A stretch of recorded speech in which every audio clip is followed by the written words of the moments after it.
As Iginio said, I want to contextualize a little bit the term information society, because I realize it's not everybody's cup of tea. Some people think it's a good descriptor of today's societies. Other people would like to rail against it, and I'll do a little bit of both. And I'd like to put it into the context of thinking about some of the prospects for applying the idea, and thinking about it in the context of what does it mean in terms of both governance in the sense of policy making, including developing countries, but also some of the micro aspects and practices. So I won't avoid the micro, but this isn't going to be a detailed set of case studies about the implementation of information and communication technologies. So I think I'll start off with some background. And then what I hope to do, Iginio had told me this was very informal. He didn't lead me to believe there were necessarily 30 people, but I'm taking him as his word, because I'm going to try out some ideas that are fairly recent, which have to do with how we understand the relationship between ICTs and collective action. So I think there's a lot of problems in that area that haven't been fully worked out. So I'm going to try out some ideas on you as well. No. Of this. Yeah. Okay. So first of all, just for some background, you may have read about scholars on the Information Society or not, but I think we can take it as read that the concept itself is extremely fuzzy. I would start by saying that all societies are information societies in some sense. All societies have had oral traditions.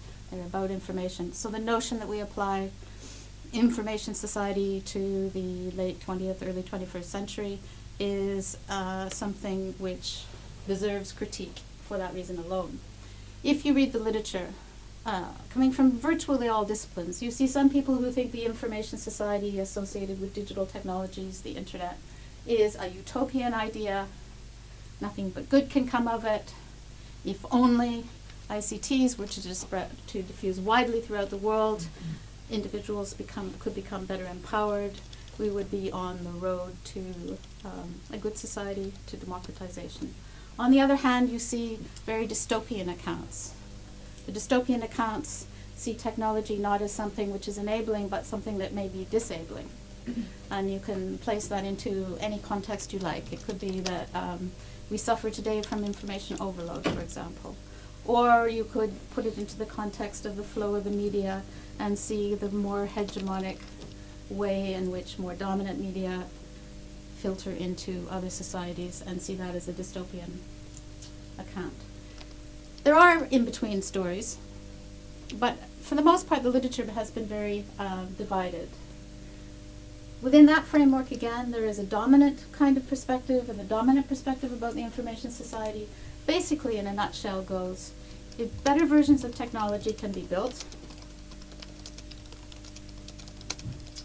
bigger broadband, faster computers, etc., they should be. Because if they are, they will bring us productivity gains, they will bring us economic growth, and after all, that can't be bad. So there is a dominant vision that associates developments and innovations in information and communication technologies with the economic development argument. And also, it's associated with augmenting military strength. After all, better sensor technologies can be used for military purposes, etc.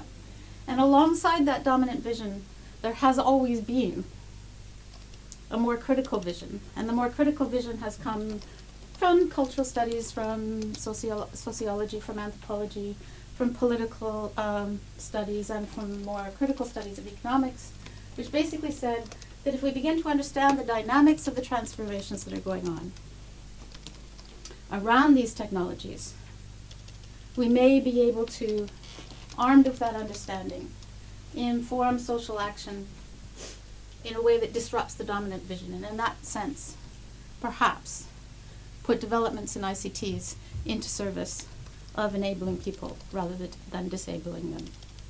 So that, if you like, is the fuzziness of the concept. You can find people who take all sorts of different perspectives.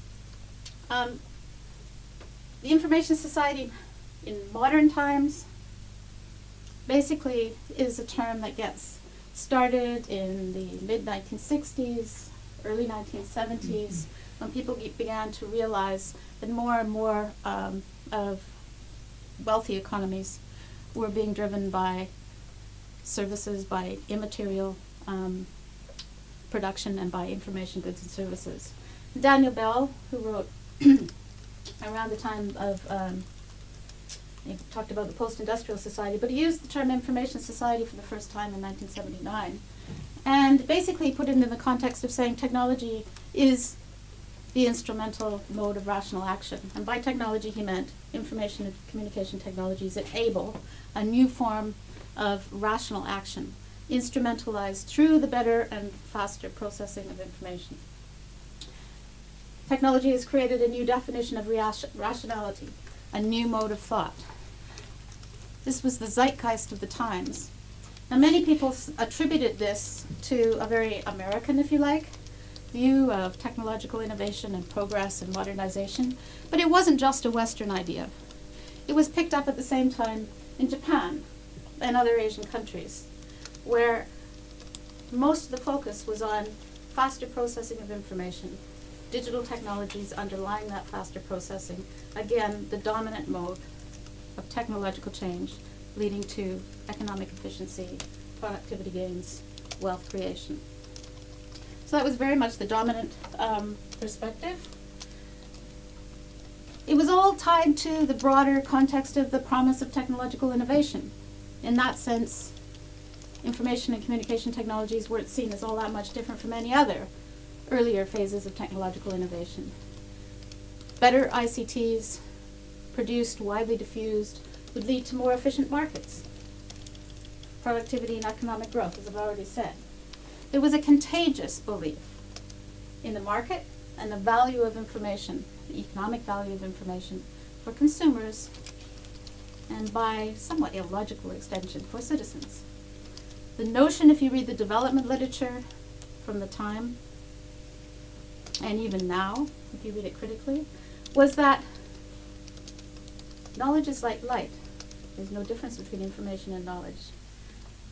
Knowledge or information can flow and transfer from one head to the other if you have sophisticated ICTs. Now, most of you who imagine are critical scholars will be saying, no. But this was and is, in some literature, a very pervasive view. There's very little room for maneuver between the idea that information and knowledge are the same thing. All we need is better ICTs, more internet connections, more mobile phones, and we will have the possibility for development. That was the main promise. And it wasn't a very big step from the information society to the knowledge society. Here quoting from Paul David, who was for a time associated with the Oxford Internet Institute, and who is a very highly regarded colleague of mine. He is an economist and a historian, and his colleague Dominique Faure, they prefer the term knowledge society. And this quote, knowledge has been at the heart of economic growth and the gradual rise in levels of social well-being since time immemorial. The ability to invent and innovate, that is, to create new knowledge and new ideas that are then embodied in products, processes, and organizations, has always served to fuel development. Now, if you leave the fuel development out, you might have not too much problem with the statement itself. But it's the jump from the enabling of ICTs and digital technologies, I would argue, to knowledge, to fueling development, as if it was which is very much an economistic idea, like a pump or something like that. You're just pumping in more technology and more information and more knowledge, and somehow you can model the productivity gains, etc. Well, economists can do that, but as anyone knows, ideal models are not models in practice. And there's a long way between those models and the way in which information communication technologies are really informing development processes. For economists, the persistent emphasis in the literature in this area, whether you call it an information society or a knowledge society, has been on the accumulation of useful knowledge Now, useful knowledge, yes, you might say, well, if people in communities find something useful, who could complain? But their notion of useful knowledge is largely to do with science in the market. In other words, the valuation, the validation of knowledge in this particular way of thinking is very much science-based, progressive, modernization, or market-based, economic growth and valuation. And so in a sense, it's the conversion of this, which I love. This is a library which I like, given my age, to spend all my time in. I'm not so keen on the digital libraries. But it is the conversion of the stores of stocks of knowledge, if you like, that have existed since time immemorial in specific places, quite often in the West, into digital bits, which then can be transferred into other places, which is the model, with very little account for what goes on in those contexts themselves. And there has always been a dissenting view. Knowledge cannot be universalized. There is no singular information society, but rather many information societies, many knowledge societies, and that unless we take account of that plurality and diversity, and link all of these developments to local contexts, we have a skewed view of what the information society is all about. So this persistent emphasis on the accumulation of useful knowledge certainly serves some purposes. I don't suppose anybody in this room is against advances in scientific knowledge. I don't suppose anybody in this room is completely against markets and commercialization and rewarding people for their labor and payment.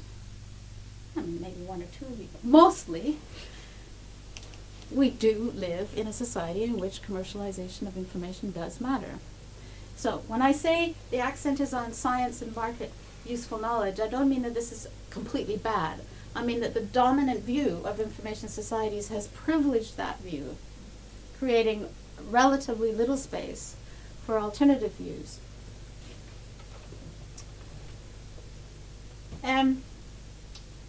When this way of seeing the world, if you like, starts being translated into governance, policy, regulation, which affects networks like the internet or social media applications, etc., what tends to happen, and I'll come to some more specifics in a minute, is most of the initiatives mimic the dominant view, most of them.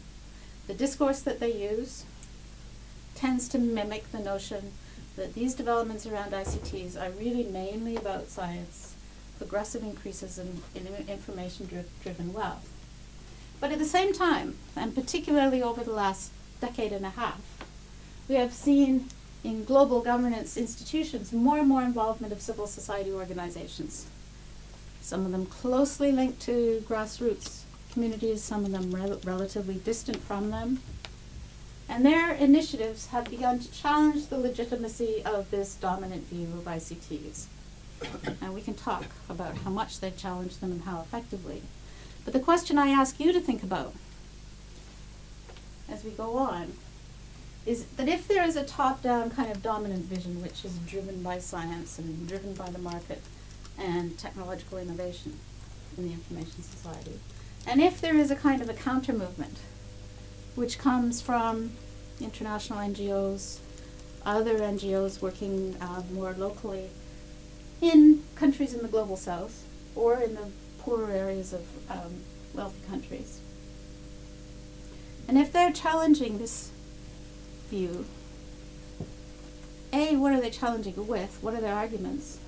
And B, is there or are there opportunities be created for more participatory action around ICTs than would otherwise be the case if everything is driven by the kind of top-down vision of how to make use of ICTs? So that's the question. I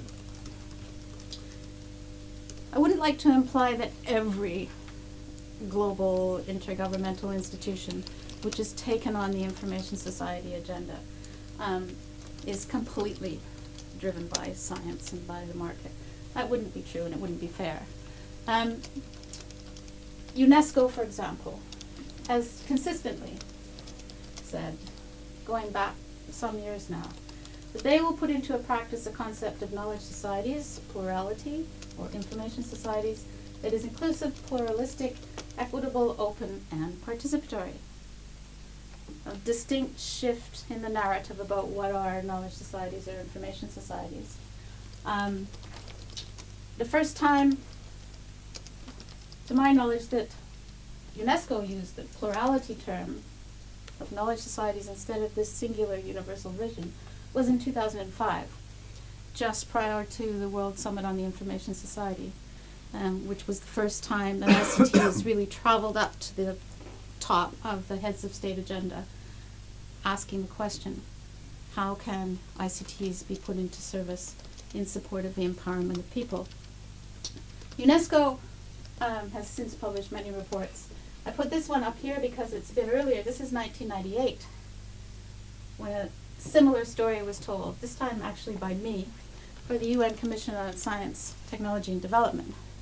So this tussle, if you like, between a dominant view and a view that says, actually, there are possibilities for ICTs to be used in inclusive, participatory ways, if only we could figure out how to enable that to happen, has been going on for quite some time. It's not a new development. The question is whether there's space for optimism.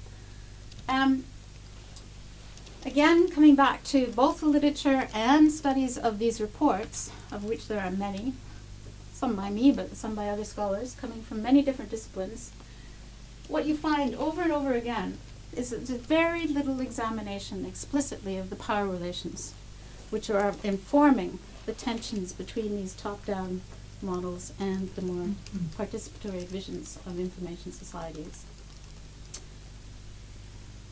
Quite often in the policy domain, when it comes to prescriptive policy, what should be done, you find normative prescriptions for the optimal way of capitalizing on the claimed benefits of ICTs or the media.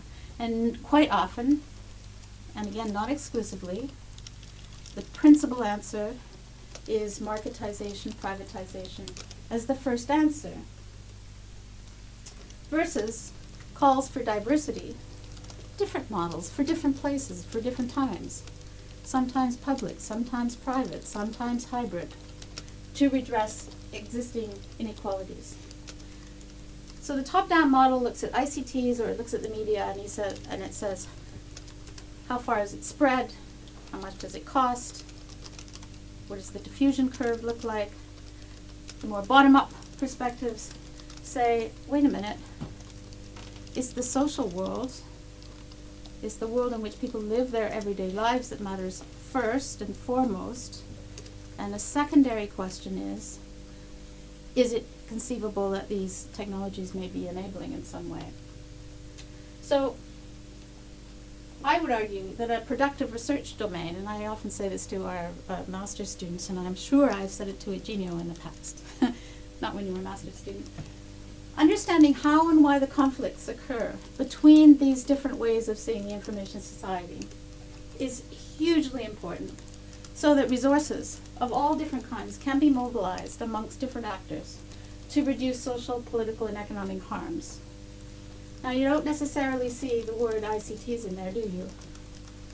My point is that if we should not start with ICTs, nor should we start with media necessarily. We should start with human problems and human development issues, and then see how these technologies might be incorporated into people's lives, emphasizing diversity of possibilities and efforts to address inequality.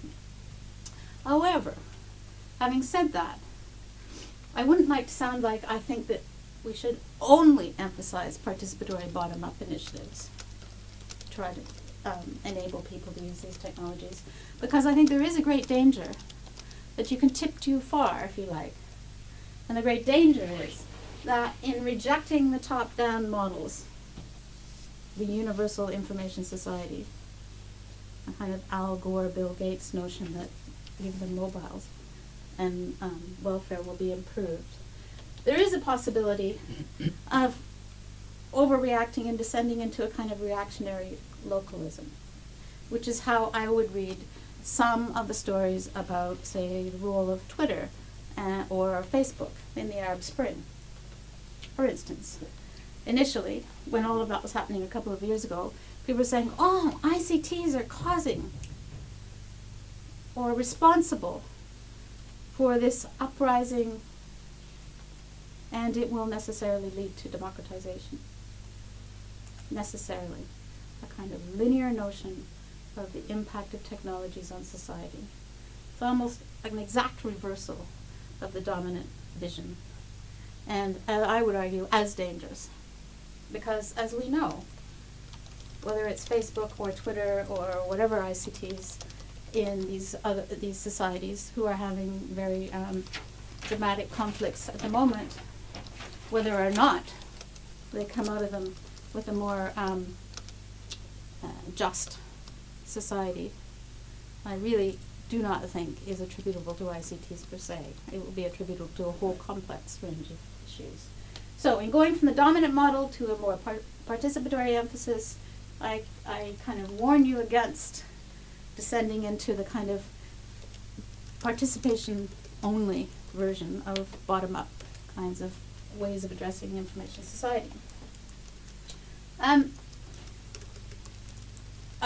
have been trying to think of a sort of simple way to put this juxtaposition of the different models. And here I come to the theme of the commons, information commons, and collective action. And a very simple way of seeing these debates about information societies is to say a lot of the debate is skewed or biased toward a more market-led vision. In the economistic literature, much of the discussion is about information exchange or knowledge exchange of bits, buying and selling bits and bytes. Much of the debate is about the scarcity of information, whether it's the scarcity of the radio frequency spectrum, whether it's the scarcity of high quality information products, a traditional model which some would say has been overtaken by the internet. After all, don't we have information abundance now? But it really is a model that is market-led, about information exchange, how that best can happen to create economic value. You create economic value out of information by ensuring it's scarce somehow, imposing intellectual property rights on it. And the whole development process is driven largely by technological mastery. More science, faster innovation, faster internet, global spread of the internet. And a counterpoint to that, if you like, is, especially in recent years, the alternative model, a commons-led model. A notion that says, actually society is based on cooperation and sharing, not competition and market exchange. Actually, given the changes that have happened in the information environment, we have abundant information, so why should we want to try to make it scarce? And what we should rely upon is bottom-up generative information by open source software communities, by any kinds of people who have a vision of empowering and enabling others at a distance. I'm putting the two quite starkly here, but in a sense that is institutionally and at the level of practice where many of the debates go on.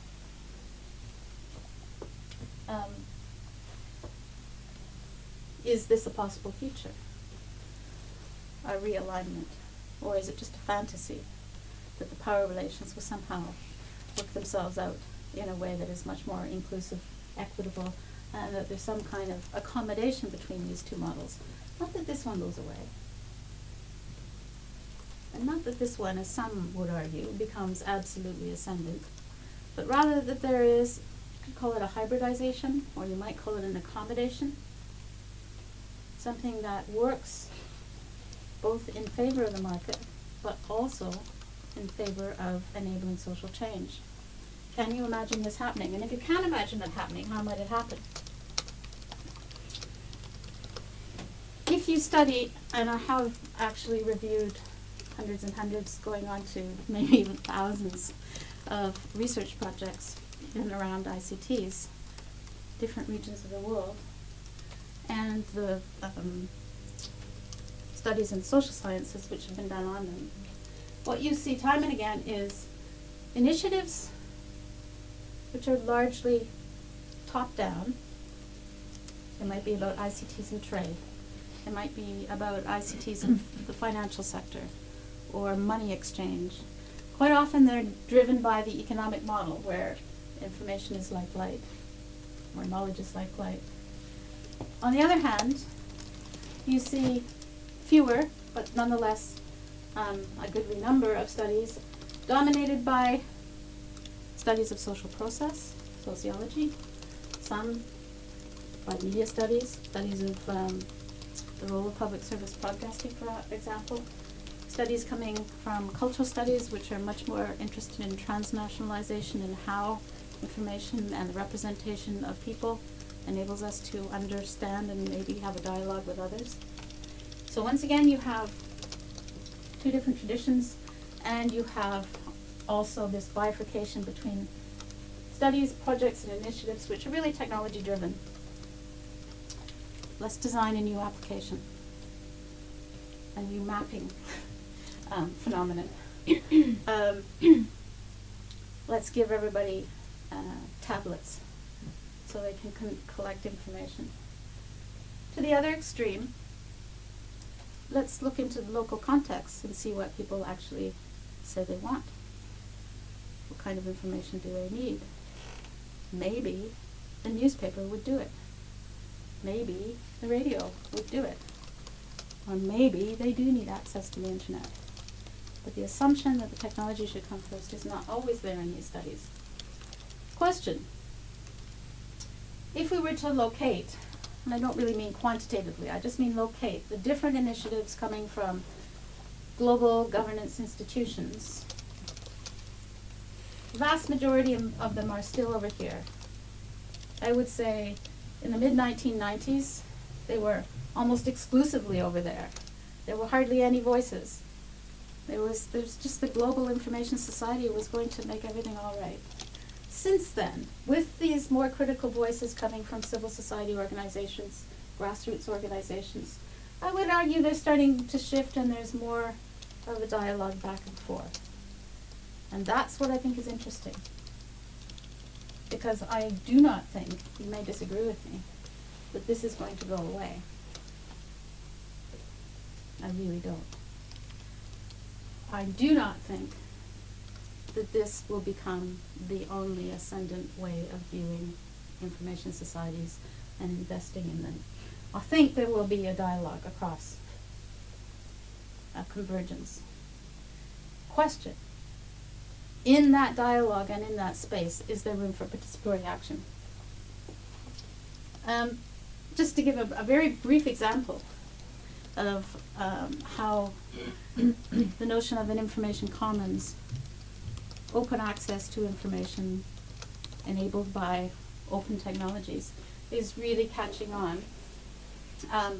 Of late, both big governance organizations and bottom-up organizations are becoming really infatuated with real-time big data, it's called.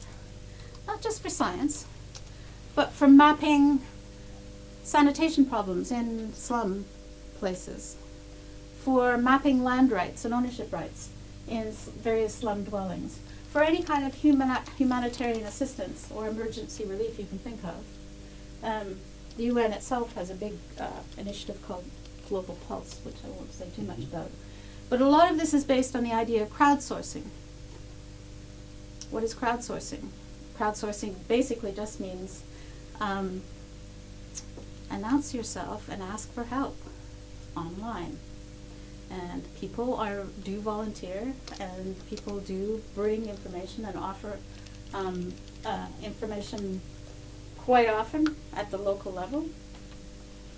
This is just a picture of the Map Kibera project, which was in is in Kenya, in Nairobi. It's a big slum, and much media attention is focused on this. And they basically pay, or sometimes don't pay, local people to bring their own information. and input it into the mobile phone, and the mobile phone information goes into a database, and the database is compiled, and that information is combined sometimes with more authoritative information coming from various UN organizations, World Health Organization, etc. And the idea is that these big data sets can then be applied in humanitarian contexts. A good role of ICTs. Problem.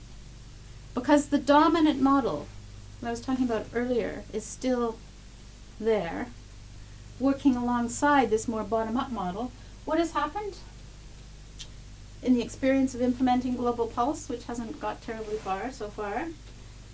There are huge concerns about privacy of the human beings who are contributing to the mapping, particularly on the gender side. Women who contribute information about their households or whatever. What happens when this information is then put into the public domain? Yes, it's guaranteed to be anonymous, but can it be mapped back to those individuals? Ethics. Is it ethical to go around encouraging people to contribute their information and then take it off into the UN spheres or domains of big databases and combine it and never return because the funding stops? Who should have access to the data? Everyone, researchers, scientists, commercial operators who want to build services around it, particularly in the health sector. Then there's institutional rivalry. Everyone wants to get into the Crowdsourcing Act. Everyone from UNCTAD to UNESCO to ITU, the International Telecommunications Union, to the World Health Organization.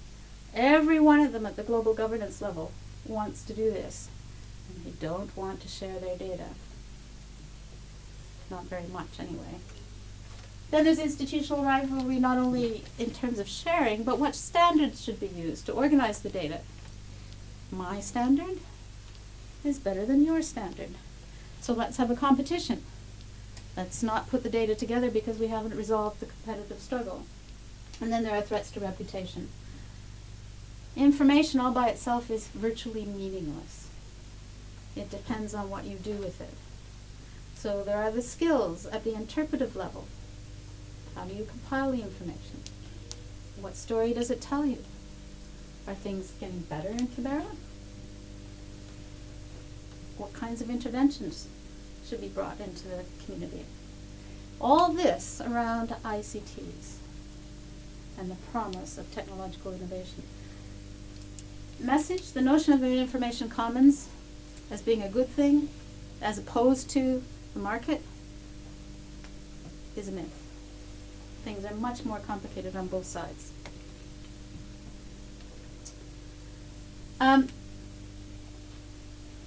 Some of you will know the work of Elinor Ostrom, who won the Nobel Prize for Economics a year and a half ago.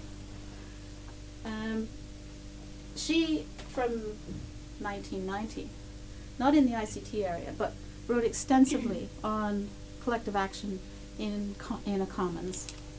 She was very, very, very keen to understand the social dynamics, cultural dynamics, political dynamics, and economic dynamics of the way people interact, not necessarily in competitive arrangements, but collaboratively.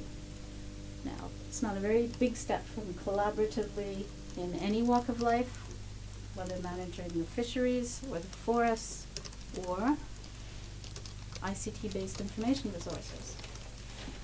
And her work is being applied in that area.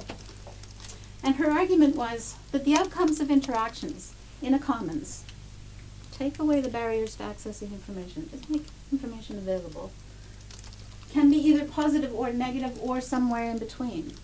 In other words, that side of my map, which showed market versus commons, is not just one homogeneous thing called the commons. There are many, many, many different outcomes that can result from the commons. She also said that strong collective action is needed to avoid the risk of commons in the risk of problems in the commons. So again, is there an in-between mode for managing commons relationships alongside market relationships? Now remember, Her model is mainly about the commons.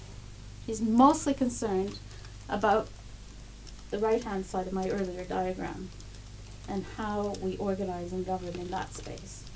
And I've been largely criticizing the market view as saying it's a bit too dominant. It's pushing a top-down notion of ICTs, of the diffusion of technology, without concern with the contextual side.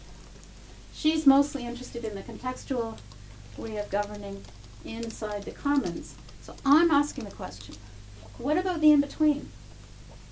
What about the space for hybridization? How do you manage in that in-between space? Is it possible to imagine institutional, organizationally, and even micro-practices which do not pull hugely away from the market so that they alienate market-driven processes, recognize the complexity of what goes on inside the commons, but begins to build in-between space? And it seems to me that some of that is beginning to happen. She also makes the point very strongly that there's a continuum between top-down and bottom-up authority when it comes to information. So if you think about the top-down, UN-driven push of ICTs and information, basically it assumes that control is exercised around interests in information accuracy and accountability. So in the global pulse map Kibera sense, the UN agencies want to know that the information is true, if you like, verified and accurate. They want to know if they can apply it in their models. And for them, the outcome, the best outcome of all of the crowdsourcing activity of map Kibera to address disease or health or low-income problems is to accumulate useful information so that it can be reused and recombined for scientific purposes and in the economy. The other end of the spectrum, you have a lot of dispersed, localized, contextualized, bottom-up collective action. Here you have multiple authorities and peer relationships. Think of peer-to-peer file sharing. Anywhere to do with music or downloading movies or any kind of file sharing. Well, that kind of file sharing can go on in any walk of life. A lot of apps that are being developed now that are being used on smartphones are really all to do with peer-to-peer relationships. There is no single controller. Consistency and accuracy of information is subject to negotiation. People sit in villages and discuss whether or not one person's view of what the problems are is the same as another person's view. There's voluntary compliance. It's top-down standards. And these kinds of developments are very characteristic of a lot of voluntary action, lots of different forms of collective action, offline and online. It's characteristic of open source communities, commons-based peer production, as Banquet calls it. And what is the outcome? The outcome is not the accumulation of useful knowledge in the science or economic sense. It's the information as inputs for some kind of social, political, or economic collaborative action. So once again, we have the tension between these different models at work. And the question, what is the space in between these? How can it be best developed? So in thinking about how it might be best developed, I'm going to stop at about how many minutes? 5? Yeah. Okay, I am. I've been commissioned just recently to write a world report for UNESCO for my sins on knowledge societies for peace and sustainable development is their most recent set of buzzwords. And the question that I decided to put before them was very much this question about the in-between space, the space between the dominant model that they feel comfortable with, or some do, and the more participatory bottom-up model that some others feel comfortable with. What is the space for new combinations across public, private, civil society, and hybridized action in terms of who takes the initiative? What is the space in between market and commons? What instances can we see? Are they workable? What makes them sustainable around ICTs? And then looking across these different issue areas, can we encourage more hybridization across these dimensions in the field of education and learning, which seems to me to be a kind of critical area when it comes to knowledge. In the case of media and mediated content, in cases where there are real tensions between whose information or knowledge is deemed to be verified and accurate as opposed to whose information and knowledge is negotiated as having some kind of truth standing. In the field of freedom of expression and political transparency, where so much hope is placed in ICTs, again, to put it rather crassly, give them mobiles and democratization will follow. It's a very crass way of putting it. There is a certain logic to that statement, and it's seen over and over and over in the mainstream media. Freedom of expression is clearly a value, but whose freedom of expression? Whose interpretation of that expression?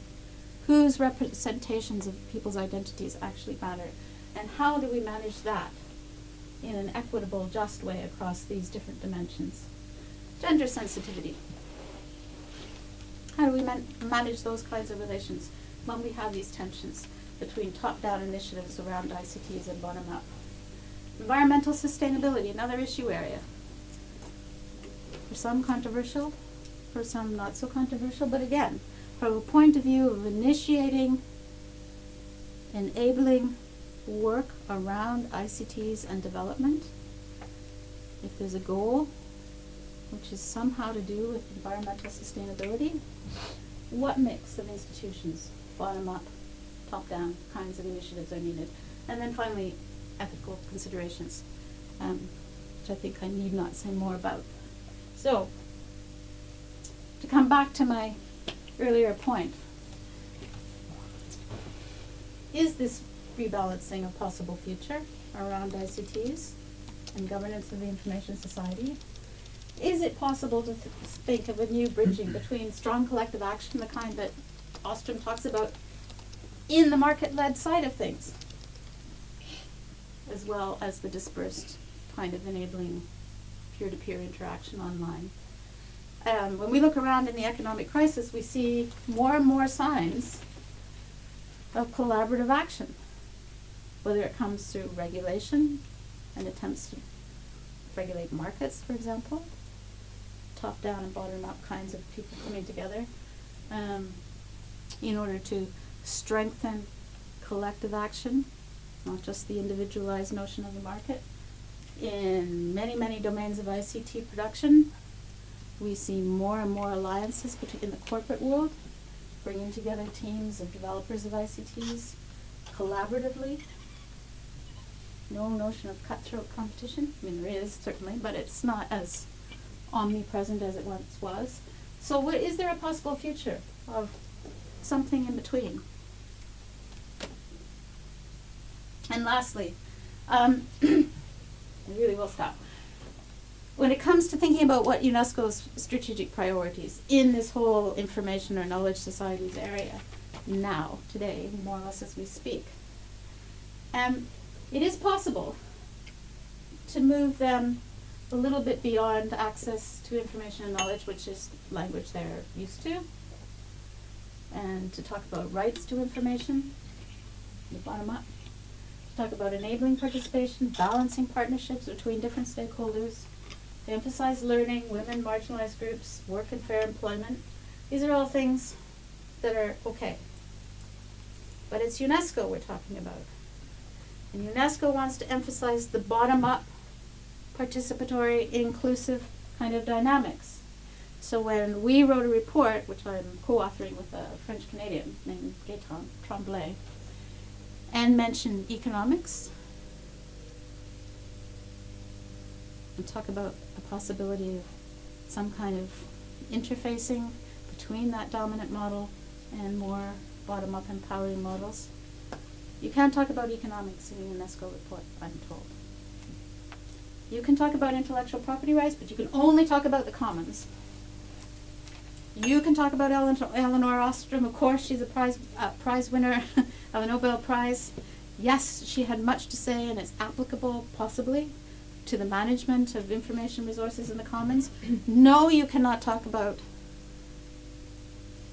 the market-driven commercialization model working alongside it. That's the International Telecommunication Union's business. That's UNCTAD business. So Robin, go away and rewrite your report and take out the chapters on the economics of innovation, on the economics of intellectual property rights, and talk to us about the cultural, political, enabling, participatory kinds of things. Well, that was the first draft of the report. I haven't taken it out. We'll see what happens.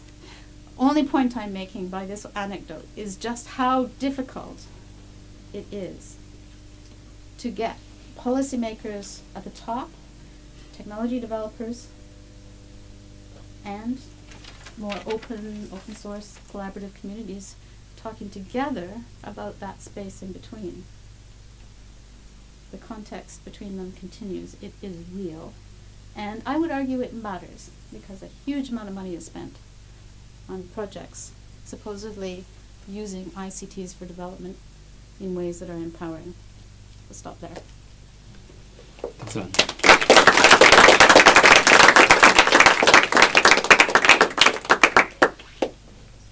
So we have a bit of time for questions. If anyone has any comments? Good, thank you. Thank you, Robin, that was brilliant. It strikes me that that balancing problem is exactly what's happening with the Finch report and the RCUK open access models. Because as open access has developed over the last 15 years or so, it's been very much a commons-led activity. And the particular policy that's been put in place is the most market-led version imaginable of open access. And of course, the academics are all up in arms because we thought we were getting this, and suddenly we're getting this, and it's all playing out in some very interesting ways. What do you think is happening with that? I mean, would you see that as this kind of example of attention? It is a good example. It's an example of this translation process, which goes on in what I would call this in-between space, which it's not the case that nobody in the academic world or the policy world is aware of this space. There are people. But what tends to happen, it seems to me, that in the implementation of policy, time and again, what you get is exactly what you just described. You get this. So now in terms of open science, open access, what we have is the research councils and or universities and individuals needing to pay money in order to publish. And this is seen as a good thing because information will be free and open. And it started out much more as a collaborative sharing idea. So in the translation in between, in the implementation of policy, I was just at a workshop on the Open Commons kinds of things in Cambridge about a month ago. And they too were talking about this issue of a translation. So I think as people who are aware of example after example of where this tends to happen, this biasing, the question is, what kinds of institutionalist normative arguments can we make to work towards rebalancing? Not in an automatic way, but in terms of the medium and long term. Because if we carry on this way, we'll carry on having examples like you just described. I personally, over the last 20 years, would say that I have seen increasing numbers of instances of spaces of the in-between where I thought that something would, maybe I was more rash, but in my younger days, take the case of privacy invading technologies. I suppose when I started writing about that in the old days of intelligent networks and what have you, I really did think that the centralization of databases was going to lead to this centralization of information about people regardless of their desires. That didn't happen. Or it only happened partly, and it only happened in some countries. So there was a much broader spectrum of practice. Why? Because companies themselves realized that it wasn't particularly in their interest to carry on competing over information scarcity. They do see reasons to share information. And in the crowdsourcing example, there are some companies who do see reasons to share information with local groups. that, you know, that it's not just all a one-way street. So what I'm talking about is building on Ostrom's insights about collective action, and she sees many, many varieties of it within the commons. Why can we not begin to think of many, many varieties between the commons and the market, many more than we are currently hypothesizing? That's the question I'm raising. Thank you very much for that. I have two thoughts. One which sort of continues on what you're saying now. I do some work on China. And what you just said struck me in the sense that one of the things that I'm noticing now is that obviously in China you have the extreme example of a hyper-modernist government which thinks it can completely plan and top-down control the entire information order. You also have companies that obviously want primarily to make a buck because they're companies. And you have the public which essentially wants to use the internet for whatever purpose that they see fit. And you see that increasingly there are sort of interesting links between both against the government, and Google is a particularly fine example in that sense, where the reason that Google left China in essence was because it had been told that it would need to move more information storage onto servers within the People's Republic of China, therefore compromising its security. Now, for any internet-based company that deals with the data of private individuals, I would imagine that absolute trustworthiness, I need to be able to, trust Google in not giving my data to the Chinese government, especially not if I'm going to be critical about certain things. And that was one of the reasons why they left, because it made business sense to not be active in a country where this sort of effort would be asked from it. It just might be an interesting example. But on that imbalance, personally, I love it when things are bottom-up and random and varied and so on and so forth. But when we talk about our information order, it seems to me that the institutions we work in tend to be taken over by people who very often, even though they claim to work in a bottom-up manner, actually don't. You notice this, for example, there's a lot of hubbub in the university about the new strategic plan. And one of the criticisms that is being raised is that it's been written by administrators who have a very top-down vision of what a university should be, although they claim that they respect all the disciplines and the plurality and so on and so forth. Well, none of the academic, or very few academics have been consulted. I don't know a lot about this, but this is a criticism that has been made. But it seems to me that very often this is the case, and that we live in a world where most of the institutions that shape policy or that shape outcomes in the world we live in are increasingly governed by that sort of top-down jargon that has been strongly influenced by a tradition in economics discourse which deifies certain terms like efficiency and growth and whatnot. And somehow the pluralist side hasn't been able to sort of mount a meaningful counter discourse against that, or at least that's sometimes how it seems to me. You raise a whole set of very valid and interesting points. Let me start backwards. There is a line of thought in and around the whole ICTs area, which is a very radical, if not revolutionary line of thought, which says the multitude will be enabled by ICTs and overturn all this top-down stuff. And basically, it is a very technology-driven view.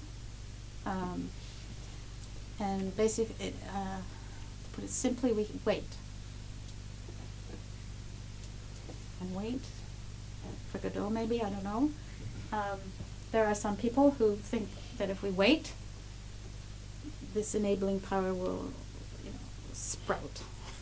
The voices of the populace will be heard, and it will make a difference, and it will be acted upon, and you won't get this top-down organizational control of information. It's a very, very seductive argument. But I actually think that institutions don't work that way myself. And I also wouldn't put it as strongly you did, as you did. In other words, yes, I know that, certainly the LSE is, the accountability people from the top are ever more pervasive. And ever more must we have databases that count our every movement and every movement of students, et cetera, et cetera, et cetera. We resist. We win some, we lose some. Now broaden that into the bigger world. The question I'm asking is not let's sit back and do nothing and wait for the empowerment to arise out of the multitude and ICTs, but rather to self-consciously and actively think about how one might engage. I said we don't study enough the power relations, both the micro circuits of power from the bottom up and those from the top down and the spaces in between. We need to do more empirical research on how this works. I think that ICTs can and do make a difference. You introduce a database into one of the big 5 management consultancy companies. Do you think the top brass actually read all the reports generated by their IT databases? Do you think the banks, the merchant banks, the top people read all of those huge information databases about financial capital? No, this is why we got ourselves into the trouble we're in, financial crisis. So yes, there's all sorts of disconnects. And I'm not trying to paint you a rosy picture that says, I know how to develop the institutions, how to design institutions which will deal with these top-down, bottom-up power relations. But I am saying that we should treat it as both a theoretical question, as is it possible, and an empirical question. In practice, what can people do to make a bigger difference in the interests of social welfare or social justice, however you want to describe it. So that's kind of one answer to the, or a reaction, if you like. On the China issue, I'm no specialist on China, but let me give you a more broadly based Asia example. I've been studying countries like Japan and Singapore for a long time in terms of how they have been trying to deal with, in a different context, the commercial side of information and ICTs to enable their economies, and the political side, which for them, given their organization of the state, etc., is maybe not as authoritarian as China has been, but it has certainly been quite closed and top-down. And they have all sorts of in-between models and explanations for what they're doing. Does this necessarily mean it's a solution that should be transferred into some of the poorest countries in the world who are trying to make ICTs some kind of strategic solution for poverty, etc.? No, I don't think so.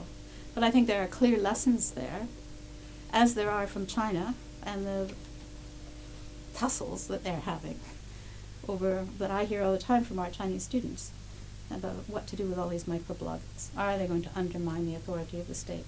How will they develop their huge enterprises and engage in world trade, etc., around ICTs at the same time as they try to reduce the problems of the huge gap in income in that country? So there's a whole lot of interesting issues there too.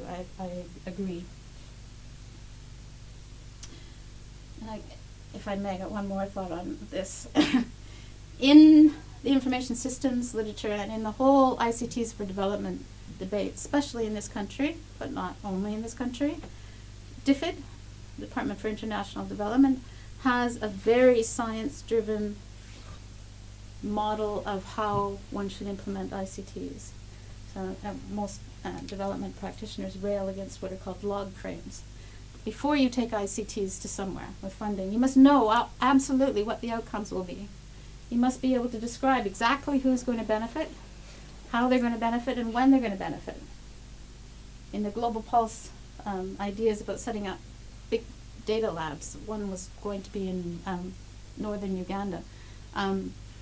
It was a big, huge document before anybody ever actually went to Uganda, about what was agreed with the Ugandan top-level officials about how to implement these huge mega databases for the strategic welfare of that country and the region around it. It hasn't worked. And it hasn't worked for some of the reasons which I was describing, which aren't to do with what Uganda wants or doesn't want. It's to do with the top-down officials who see that their model was top-down. It doesn't even work in their own terms, let alone in terms of the ethical considerations in the countries concerned. So there I would say there's another space in between for hope, for learning. And in my view, what more can we ask for other than hope and learning? and a bit of resistance here and there. Hi, thanks. I think what you have to say is really interesting from a material and a spatial perspective as well.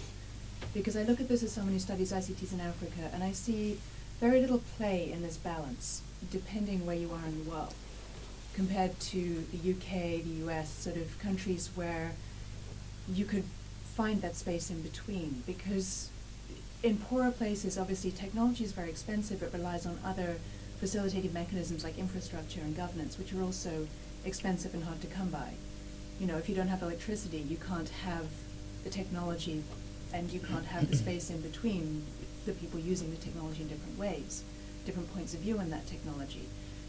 And so I guess my question is, how do you talk about this as a single balance?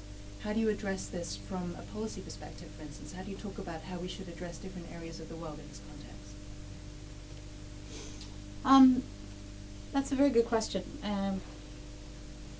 I don't have a good answer, in the sense that I have constantly railed against the notion that I'm a development person. I don't have a message to deliver to the Minister of Information in some country.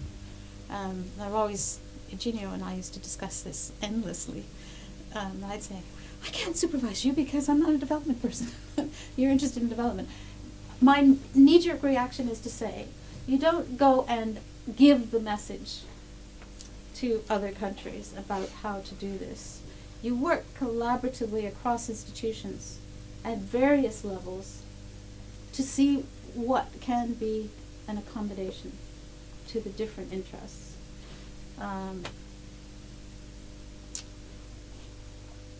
Whether or not one can do it and create something, I think one of the most intriguing areas to look into is some of the participatory action projects that come out of anthropology particularly, where my initial reaction is that people don't go and tell people what to do, they go and they listen, etc. My concern is that that's all very well at a kind of a micro level, but how do you attach that to the more top-down governance establishment?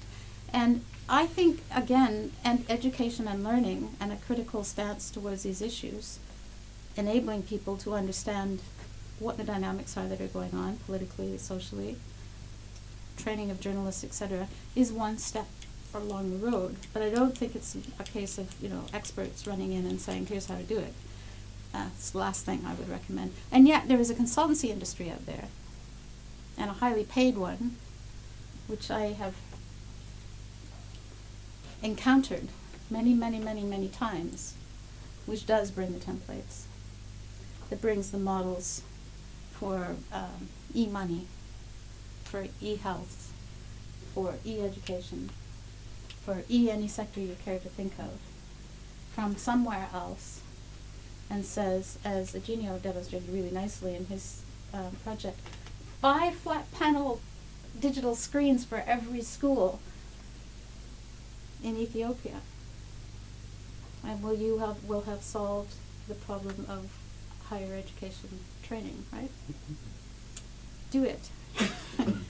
And they resisted the outside World Bank message that said do that, and then decided for themselves that's what they would do. And that is why there's no easy solutions. It was the internal dynamics to resist the World Bank that led to that investment decision. So you would have content, and think about the content at the time, as I understand it. You can disagree with me, you know. So I'm not here to give you a magical solution. I don't think you can design from the top. I guess I'm asking how you address it within the UN system, which is right now where you're describing yourself as situated. You carry on struggling. You choose to walk in the corridor, and if you go, you have to hope that you can have a dialogue. And over the years, I would say that the narrative has changed in some places and in some quarters,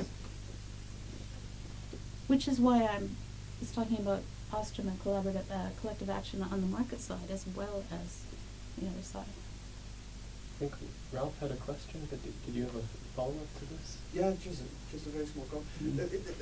I find this very interesting in the sense that it seems somehow paradoxical where the United Nations, which is very much a centralized organization and would therefore be very conducive to top-down thinking, then at some point needs to, it seems to be an organization which works in one paradigm, which has to try and sort of create solutions in a different paradigm. And I'm personally, I'm sometimes wondering, maybe we should just stop. Maybe we should simply just for the sake of experiment, put all these large international organizations on hold for a year, maybe 5 years, and see what happens. I mean, I come from Belgium. My country didn't have a central government for about a year and a half, and it did wonderfully. You have 11 million people, I think. In China, would be a bit different. No, I don't think so.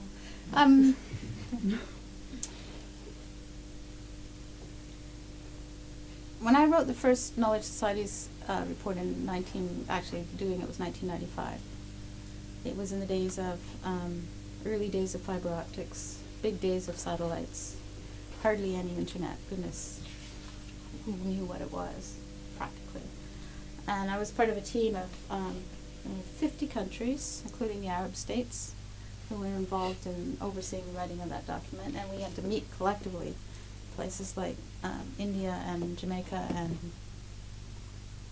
Durban over a couple-year period. And it was totally split down the middle between the technologists representing the different countries, telecoms, computing, software, digital content, and everyone else, economists, sociologists, politicians. They wouldn't even meet in the same room for longer than about 10 minutes. And I, for my sins, decided I had enough of this. So I went out and I went to night school and got an engineering degree around about that time, for the simple reason that I wanted to be able to go into those places and have some credibility, not a whole lot, but some. And what have I seen over those years since then? I've seen not the idea that everybody needs to go out and become an engineer or vice versa, but that there is a lot more listening. Not necessarily about every issue of human development, but when it comes to the internet and technology, there is, in my view, over the long term, more listening. And I think the single reason is because people see that the league tables on internet access and the notion of leapfrogging technologically as opposed to find your pathway to development has more and more been shown by external circumstances, nothing to do with ICTs, to be problematic. The world economy is in a mess, and it's nothing to do with ICTs per se, or necessarily. So people are having to rethink, and when people have to rethink, I think it opens up spaces for the in-between. What fills it may, as you said a minute ago on the open access thing, may be a replica of the past, but I don't think it's necessary that it be a replica of the past. After all, even Marxists don't believe in determination necessarily, over determination. They always believe that there is a space of negotiation and possibility. So that's my message. How is that space of possibility working today? Can we study it empirically? Even in places like the UN, and even where you think the UN is doing nothing but wrongness, there are always spaces at every level. And as I also said at the very beginning, it's not the case that the micro level is perfect. It really isn't. We wouldn't have the killing that's going on in certain countries today at the bottom level if micro bottom-up protest was always in the interests of enabling human beings to live the lives they choose to live. If you'll allow it, can we take one more question? No? Yeah, actually on that very last note, enabling the lives you choose to live, I was wondering, you said in response to Lynette that you didn't consider yourself a development person, but I just wonder, and it's an honest question, what is the OECD's current idea of development? And if so, given that you're involved with them, would you like to shift it? The OECD? Yeah, what is their It's not the norm- OECD I'm what is- involved in. Oh, sorry. It's UNESCO. Oh, sorry, sorry, that's what I meant. What is UNESCO's idea, or normative idea of development? How would you like to shift it? Can I ask one more, or have one more critical comment here, which is that on Ostrom, you have this very much as a commons idea for information. But one way of reading Ostrom is that she's very good on something like natural resources, which are finite. But a lot of information is not finite. So does that actually apply? I mean, Wikipedia is not something that you need to apply Ostrom's kind of commons ideas to, because it's not like a forest or a finite number of fish or what have you. There's proclivities to wanting to make it finite, though. That's the first point, institutionally. And secondly, well, sadly, as you know, she died, so it's unlikely that she'd be able to extend her work into the ICT area. But her co-author, Charlotte Hess, and others have been seriously developing her ideas. I mean, there was a conference in Belgium in September of last year, which was on the applicability of her ideas in commons, which don't necessarily have the characteristics of traditional kinds of limited resources. And the big emphasis, there was a strand on ICTs and on information. Big emphasis was on the management aspect and the variety of management approaches that some of her ideas would suggest. Not that they were directly transferable and applicable, but that there was something there. And there were about 300 people there, very interdisciplinary, economists, technologists, lawyers, a bit like the OAI kind of spectrum of types of people. So it was very provocative and interesting. UNESCO, well, I don't really think institutions speak with one voice. So it's almost impossible to say what is UNESCO's view, because it's comprised, obviously, of director generals and all sorts of people running around and having different ideas. I would say that if you contrast it with the ITU view, the ITU view sounds like, looks like, is measuring information and technology, as it has always done, pushing the infrastructure angle more probably than applications. And UNESCO is more on the side of intriguing ideas about open information, etc. Although perish the thought that you could actually talk about relaxing the enforcement of copyright easily. And you get into all sorts of hot water when you start talking about freedom of information still. But that's the spectrum. So if I had to say, where are they? They're more over here, but very shyly so. There's certain things they don't want to say than they are over here. At the same time, this in-between space, as we all know, is changing. The hybrid models are all over the place. We look for them. Some people like Benkler would claim, well, maybe he wouldn't claim, but he has written at least that this one is going to win. Right? It doesn't completely do away with ownership of information, but this is going to win. We'll just, again, wait. Keep on developing the technology. It's unstoppable. There are others who say, well, no, we don't actually know, but there's a space here. We need to have a normative position on how to manage in this space. So if I was talking about the management of technological innovation, I would be talking about that space. If I was talking about cultural perspectives on that space, I would be saying, what can we learn from sociological theory and theories of power about that space? If I was a historian, I would be wanting to bring a critical lens to look at, are there patterns that are repeating themselves in terms of who gets to own the technology, the information, access, user-generated content, all the rest of it? Whose hands does it fall into? What are the generative possibilities from the bottom up? What is happening from the top down? Where do they meet? I would be saying, what can we learn from that? Not to look into a crystal ball of the future, but to actually engage with real human beings who I quite frankly believe deserve a better life. not because of the magic of technology, but because they just deserve a better life. So if there's some space in which information, knowledge, and ICTs can make a difference, then shouldn't we have something to say about that and make it policy relevant where we can? That's basically what I think. Well, I guess we got at the end of this very interesting 1 hour and a half. I think it was a fantastic way to start the series. Just to give you a bit of perspective, I'm really happy that you mentioned also the anthropological approaches. We will have a couple of anthropologists which looked at ICTs in a different way, very specific, looking at places like Kibera, for example, but from a bottom-up, it is quite different, non-normative, either from the inside or from the outside.